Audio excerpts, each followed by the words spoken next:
नागपूरच्या MIDC police ठाण्याअंतर्गत घरात किरायानं राहणाऱ्या एका तरुणानं लग्नाचं आमिष दाखवत एका अल्पवयीन मुलीवर अत्याचार केले। दुर्दैवानं पीडित मुलगी आता 4 महिन्यांची गरोदर असून तक्रार मिळाल्यानंतर पोलिसांनी आरोपीला अटक केली। मिळालेल्या माहितीनुसार पीडिता ही मध्य प्रदेशातील बालाघाट जिल्ह्यातील रहिवासी असलेली अल्पवयीन मुलगी असून ती सध्या नागपूरच्या MIDC मध्ये आपल्या कुटुंबासोबत राहते।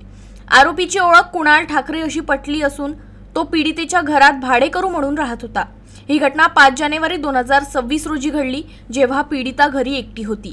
आरोपीने लग्नाचे आमिष दाखवून पीडितेला फसवले आणि बळजबरीने शारीरिक संबंध ठेवण्यास सुरुवात केली।